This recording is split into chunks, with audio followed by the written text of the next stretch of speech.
Maria a frappé à la porte de mon bureau à 14h47 un mardi. J'étais en pleine conférence téléphonique, mais quelque chose dans son expression m'a fait couper mon micro immédiatement. Elle tenait un sac de courses en plastique et ses mains tremblaient. « Monsieur Mercier, dit-elle doucement, il faut que je vous montre quelque chose. » Je suis sorti dans le couloir. Elle a ouvert le sac. À l'intérieur se trouvaient des emballages de préservatifs, des dizaines.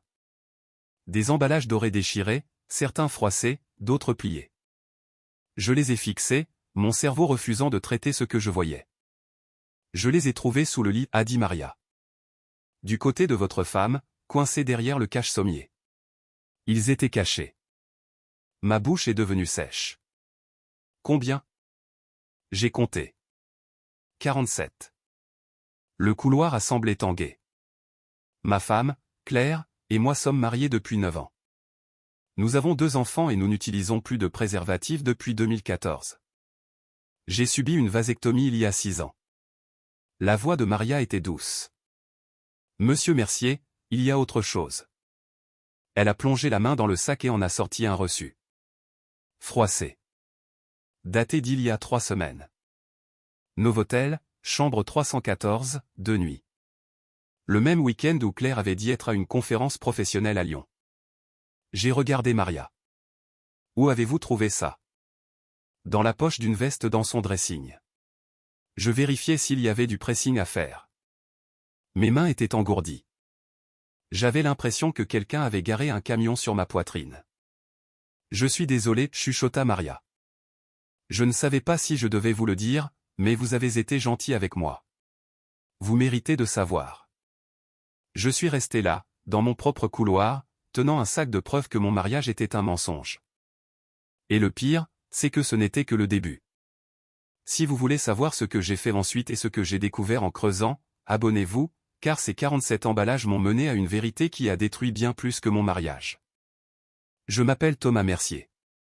J'ai 38 ans et je vis dans une banlieue résidentielle des Yvelines, près de Paris. Je suis ingénieur logiciel. Je travaille de chez moi 3 jours par semaine et je vais au bureau à La Défense les 2 autres jours. Ma femme Claire est directrice marketing pour une entreprise de santé. Elle voyage occasionnellement, fait de longues heures, gagne bien sa vie. Nous avons 2 enfants, Emma, 7 ans, et Léo, 5 ans. Sur le papier, on incarne la réussite à la française. Une maison de 120 mètres carrés, 2 voitures, un golden retriever nommé Biscuit. On organise des barbecues l'été. On va aux réunions parents-prof. On se dispute pour savoir à qui c'est le tour de sortir les poubelles. Normal, ennuyeux, sécurisant. Ou du moins, c'est ce que je pensais. J'ai embauché Maria il y a 6 mois. Claire et moi étions sous l'eau. 2 carrières à temps plein, 2 enfants, une maison qui s'effondrait lentement sous le poids de notre chaos. Le linge s'empilait. La vaisselle restait dans l'évier pendant des jours. La salle de bain des enfants ressemblait à une scène de crime. On a besoin d'aide, a dit Claire un soir, debout dans la cuisine, entourée des preuves de notre échec à gérer le quotidien. Tu veux dire une femme de ménage, ai-je demandé. Je veux dire une faiseuse de miracles. J'ai posté une annonce sur un groupe Facebook local. Maria a répondu dans l'heure. Elle avait 52 ans, était d'origine portugaise et nettoyait des maisons dans la région parisienne depuis 15 ans. Ses références étaient élogieuses. Nous l'avons engagée pour venir 2 fois par semaine, les mardis et vendredis, 4 heures chaque jour. Elle était calme, efficace, minutieuse. Elle ne se contentait pas de nettoyer, elle organisait. Elle trouvait des systèmes là où nous avions du chaos. En un mois, notre maison ressemblait enfin à un endroit où vivaient des adultes. Les enfants l'adoraient. Elle leur laissait des petits mots. Bravo pour ta dictée, Emma. Ou j'ai vu ton château en Lego, Léo. Très cool. Claire lui prêtait à peine attention. Un rapide merci, Maria en passant la porte. Je mettais toujours un point d'honneur à lui parler, à lui demander comment s'était passée sa journée, des nouvelles de sa famille, de son fils qui faisait un BTS en informatique. Elle était gentille, travailleuse, honnête, et ce mardi après-midi, elle est devenue la personne qui a fait exploser ma vie. La matinée avait commencé normalement. J'étais dans mon bureau à la maison, enchaînant les appels sur Zoom. Claire était partie tôt pour une réunion à Paris. Les enfants étaient à l'école. Maria est arrivée à 10 heures comme toujours. Je l'entendais bouger dans la maison, le ronronnement de l'aspirateur, l'eau qui coule, le doux cliquetis de la vaisselle qu'on range. Vers 14h30, j'ai terminé mon dernier appel et je suis allé chercher un café. C'est laquelle a frappé. Monsieur Mercier. Son visage était pâle. Ses mains agrippaient un sac de course comme s'il contenait une bombe. Il faut que je vous montre quelque chose. Nous sommes restés dans le couloir devant mon bureau. Elle a ouvert le sac. Des emballages de préservatifs, feuilles dorées, marque Durex, des douzaines. J'ai fixé le sac, mon cerveau en court-circuit. Où avez-vous trouvé ça? Sous le lit, du côté de votre femme. Ils étaient poussés tout au fond derrière le cache-sommier. Je ne les ai trouvés que parce que je passais l'aspirateur et que l'embout a tiré le tissu. J'ai plongé la main dans le sac, j'en ai pris un. L'aluminium était déchiré, vide. Je les ai comptés. Maria l'avait déjà fait, mais je devais voir par moi-même. 47. 47 emballages de préservatifs cachés sous le côté du lit de ma femme. Mes mains ont commencé à trembler. Monsieur Mercier, dit doucement Maria. Je suis désolé. Je ne voulais pas. Je n'étais pas sûr de devoir le faire. Vous avez bien fait, ai-je dit, ma voix semblant lointaine. Elle a de nouveau plongé la main dans le sac, en a sorti un reçu. J'ai trouvé ça dans une poche de veste dans son dressing. Je vérifiais les étiquettes de nettoyage. J'ai pris le reçu. Novotel Versailles, chambre 314. Arrivé le 14 octobre. Départ le 16 octobre. Total 287,43 €. 14 octobre. Il y a 3 semaines. Le week-end où Claire a dit qu'elle était à un séminaire marketing à Lyon. J'avais gardé les enfants tout le week-end, parents solo pendant qu'elle faisait du réseautage. Elle m'avait même appelé le samedi soir. Je viens de rentrer à l'hôtel. Longue journée. Vous me manquez. Je l'avais cru. J'avais cru chaque mot. Je ne me souviens pas de ce que j'ai dit à Maria après ça. Je crois que je l'ai remerciée. Je crois que je lui ai dit de finir son travail et de rentrer chez elle plus tôt. Je ne me souviens pas être retourné dans mon bureau, mais je me souviens d'être assis à mon bureau, fixant ce sac, et sentant le sol se dérober sous ma vie. Claire et moi avons arrêté d'utiliser des préservatifs en 2014. Nous essayons d'avoir notre deuxième enfant. Quand Léo est né, j'ai fait une vasectomie. C'était fini. Plus de pilules, plus de préservatifs. Pendant 6 ans, nous n'en avions pas eu besoin. Alors pourquoi y avait-il 47 emballages sous son côté du lit? J'ai fait ce que n'importe quel homme ferait à ce moment-là. Je suis devenu insensible. Pas en colère, pas triste, juste vide. Je suis resté assis là pendant 1 heure, peut-être plus, à fixer le mur. Puis j'ai ouvert mon ordinateur portable. Je me suis connecté à notre compte mobile. Nous avions un forfait famille chez Orange. Je pouvais voir ses journaux d'appel, ses SMS, du moins les métadonnées. J'ai commencé à faire défiler. 14 octobre, le jour de son départ pour Lyon. 7h42. SMS à un numéro que je ne reconnaissais pas. 9h15. Appel du même numéro. Durée 4 minutes. 11h03. Un autre SMS. 14h37. Appel duré 11 minutes. J'ai cliqué sur le numéro, je l'ai passé dans un annuaire inversé. Nicolas Durand, 34 ans, profession, responsable commercial, Medtech Solutions. Medtech Solutions, l'entreprise de Claire. J'ai continué à creuser. Les SMS remontaient à des mois. Des centaines. Je ne pouvais pas voir le contenu, juste les horaires, mais le schéma était clair. Matin, pause déjeuner, tard le soir après que je sois allé me coucher. Des appels qui duraient 20, 30, 40 minutes. J'ai ouvert l'agenda professionnel de Claire. Il était synchronisé avec notre compte Google partagé, un truc qu'on avait mis en place il y a des années pour que je sache quand elle avait des réunions tardives. 14 à 16 octobre, sommet marketing Lyon.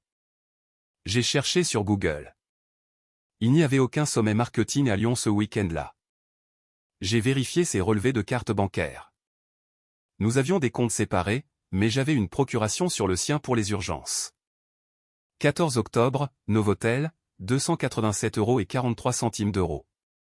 14 octobre, dîner dans un restaurant de grillade, 156 €. 15 octobre, brunch, 47 €. 15 octobre, caviste, 63 €. Elle avait passé le week-end dans un hôtel à 20 minutes de notre maison avec Nicolas Durand, pendant que je faisais des crêpes pour nos enfants et que je leur disais que maman rentrerait bientôt. Je ne l'ai pas confrontée ce soir-là. Elle est rentrée vers 18h30, passant la porte en coup de vent avec son sac de travail et un sourire. « Salut, comment s'est passée ta journée ? » « Bien. » « La tienne ? » Épuisante, réunion sur réunion. Je meurs de faim. Elle m'a embrassé sur la joue. Elle sentait un parfum que je ne reconnaissais pas. Nous avons dîné. Elle a interrogé Emma sur l'école. Elle a ri à l'histoire de Léo sur un enfant qui avait apporté un lézard pour un exposé. Elle était normale, comme si de rien n'était, comme si elle n'avait pas passé les 6 derniers mois à coucher avec quelqu'un d'autre. Après le coucher des enfants, elle s'est blottie sur le canapé avec son ordinateur portable. « J'ai quelques mets à traiter », a-t-elle dit. Je me suis assis en face d'elle, à l'observer. Son téléphone a vibré. Elle y a jeté un coup d'œil, a souri légèrement, a tapé une réponse. Puis elle a levé les yeux vers moi. « Ça va ? Tu es calme. »« Juste fatigué, ai-je dit. »« Ouais, moi aussi. » Elle est retournée à son écran. Je suis retourné à ma planification. Cette nuit-là, après que Claire se soit endormie, je suis allé dans le garage. J'ai sorti une vieille boîte à chaussures d'une étagère au fond. À l'intérieur se trouvait un objet que j'avais acheté il y a 2 ans et jamais utilisé. Un dictaphone à activation vocale. Je l'avais acheté pour le travail. Je pensais en avoir besoin pour des réunions. Jamais servi. Maintenant, j'en avais une autre utilité. Je suis rentré, j'ai attendu d'entendre la respiration régulière de Claire. Puis je me suis glissé dans notre chambre, je me suis accroupi et j'ai placé l'enregistreur sous sa table de nuit, caché derrière une pile de livres qu'elle ne lisait jamais. Je l'ai allumé. La petite lumière rouge a clignoté une fois, puis s'est éteinte. Activation vocale, 30 heures d'autonomie. Je me suis levé, j'ai regardé ma femme, dormant paisiblement dans notre lit, et je n'ai rien ressenti. Pas d'amour, pas de colère, juste une concentration froide et claire. Le lendemain matin, Claire est partie travailler à 7h30. J'ai attendu jusqu'à 8h, puis j'ai appelé mon patron. « Salut, j'ai besoin de prendre une journée perso, un truc de famille. »« Tout va bien ? » ?»« Ouais, juste un truc à régler. » J'ai raccroché. Puis je suis monté dans ma voiture et j'ai conduit jusqu'au Novotel. L'hôtel était générique. Façade beige, logo corporate, un parking à moitié rempli de berlines milieu de gamme. Je suis entré dans le hall. Un jeune homme à la réception a levé les yeux. « Je peux vous aider ? » ? Oui. J'essaie de confirmer une réservation. Ma femme a séjourné ici il y a quelques semaines. Du 14 au 16 octobre, chambre 314. Il a tapé sur son clavier. Non. Claire Mercier. Encore de la frappe. Ouais, c'est ça. 2 nuits. Départ le 16. C'était juste elle ou il y avait quelqu'un d'autre sur la réservation ? Il a hésité. Monsieur, je ne peux pas vraiment. J'ai sorti mon portefeuille, j'ai glissé un billet de 50 € sur le comptoir. Il a jeté un coup d'œil autour de lui, l'a empoché. 2 clients enregistrés ensemble, un homme et une femme. Vous vous souvenez à quoi ils ressemblaient ? Pas vraiment. Grand, peut-être, cheveux foncés. Ils n'ont pas causé de problème. Discret. Ils ont demandé quelque chose de spécifique ? Départ tardif, serviette supplémentaire. Il a eu un sourire en coin. Le panneau « Ne pas déranger » est resté sur la porte tout le temps. J'ai senti ma mâchoire se serrer. Merci. Je suis sorti, je me suis assis dans ma voiture, j'ai fixé le bâtiment. Chambre 314, 3e étage, chambre d'angle. Je l'imaginais là-dedans avec lui, riant, se touchant, faisant des choses que nous faisions autrefois, utilisant des préservatifs parce qu'elle ne voulait pas risquer de me ramener quelque chose à la maison. Mon téléphone a vibré. Un SMS de Claire. N'oublie pas de récupérer Léo à l'école aujourd'hui. J'ai une réunion tardive. J'ai fixé le message. Puis j'ai répondu, compris. Je ne suis pas rentré chez moi. Je suis allé dans un café, je me suis assis dans un coin avec mon ordinateur portable, et j'ai commencé à monter un dossier.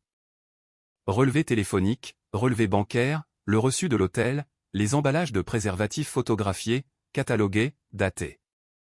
J'ai créé un tableau Excel. Chaque dépense suspecte, chaque SMS tardif, chaque voyage professionnel qui ne collait pas. J'ai croisé son agenda avec son activité bancaire. Des modèles ont émergé. Des réunions tardives qui se terminaient par des paiements dans des bars et des restaurants. Des conférences qui n'avaient aucune présence en ligne. Des dîners d'équipe où elle était la seule de son équipe. Tout était là. Une piste si évidente que je me sentais idiot de ne pas l'avoir vue plus tôt. Ou peut-être que je l'avais vue. Peut-être que je ne voulais simplement pas y croire. Ce soir-là, j'ai récupéré l'enregistreur sous sa table de nuit pendant qu'elle donnait le bain aux enfants. Je l'ai emmené dans mon bureau, je l'ai branché sur mon ordinateur. 3 heures d'audio. J'ai mis mon casque et j'ai appuyé sur lecture. La plupart du temps, ce n'était rien. Silence. Le bruit d'elle se préparant le matin. Un coup de fil avec sa mère. Puis, à 1h47 22 secondes, son téléphone a sonné. Allô, a-t-elle dit. Sa voix était différente, plus douce, plus chaleureuse. Une voix d'homme. Salut, beauté. Tu me manques. Tu me manques aussi. Quand est-ce que je peux te revoir? Je ne sais pas. Thomas est souvent là ces derniers temps, il travaille de la maison. Alors viens à midi. Je prendrai une chambre. Elle a ri. Tu es insatiable. Seulement pour toi. Silence. Puis, j'aimerais pouvoir juste partir. Recommencer avec toi. Pourquoi tu ne le fais pas? C'est compliqué. Les enfants, la maison, ils se battraient sur tout. Alors laisse-le faire. Tu es malheureuse. Je ne suis pas malheureuse. Je suis juste coincée. Plus de silence. Je t'aime, a-t-il dit. Une pause, puis doucement. Je t'aime aussi. J'ai arrêté l'enregistrement, assis là dans le noir, fixant l'écran. Je t'aime aussi. 9 ans de mariage, 2 enfants, une vie qu'on avait construite ensemble, et elle aimait quelqu'un d'autre. Je n'ai pas dormi cette nuit-là. Je suis resté allongé près d'elle, fixant le plafond, écoutant sa respiration. À 3 heures du matin, elle s'est retournée, a passé un bras sur ma poitrine. Dans son sommeil, elle a chuchoté « Je t'aime ». Je n'ai pas répondu parce que je ne savais pas si elle me parlait ou si elle rêvait de lui. Le lendemain matin, j'ai appelé un avocat. Il s'appelait Maître Lenoir, avocat spécialisé en divorce. Chaudement recommandé par un gars du travail qui était passé par là. J'étais assis dans son bureau à 9 heures. Le dossier de preuve sur la table entre nous. Il l'a feuilleté lentement, méthodiquement. Quand il a fini, il a levé les yeux. C'est complet. Je vois que vous êtes ingénieur, vous gérez bien les données. Il a souri légèrement. Alors, qu'est-ce que je fais? D'abord, on dépose la requête.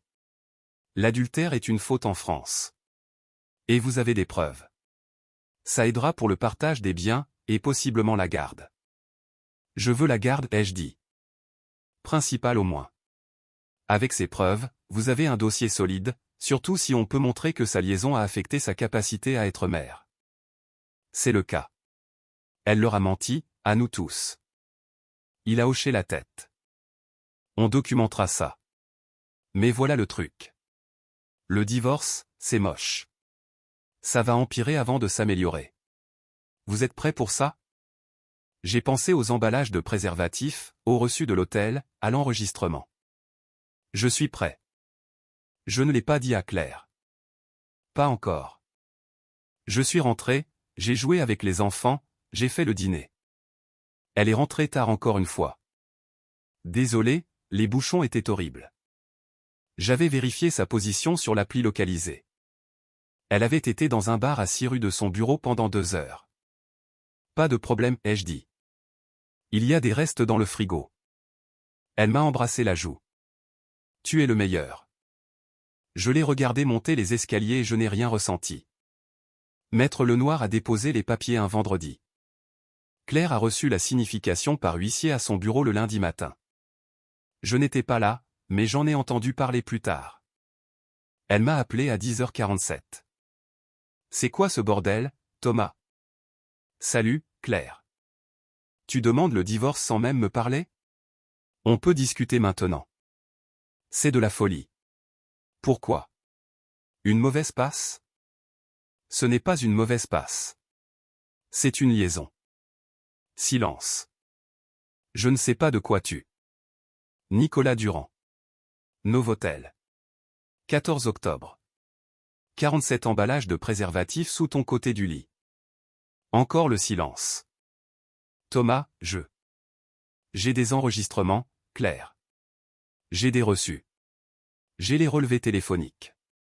J'ai tout. Sa voix s'est brisée. Tu m'as espionné. Tu as baisé quelqu'un d'autre. C'est pas.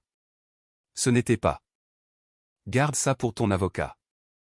J'ai raccroché. Mes mains tremblaient, mais je me sentais plus léger. Elle est rentrée ce soir-là comme un ouragan. A claqué la porte, jeté son sac par terre.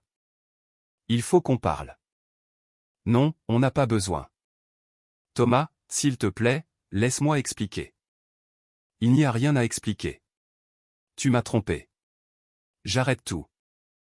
C'était une erreur. Depuis 6 mois. Elle s'est arrêtée. Depuis combien de temps tu sais? Assez longtemps. Les larmes ont commencé. Je suis désolé. Je suis tellement désolé. C'est juste arrivé. Il me faisait me sentir. Je me fiche de comment il te faisait te sentir. On peut arranger ça. Conseiller conjugal, thérapie, tout ce que tu veux.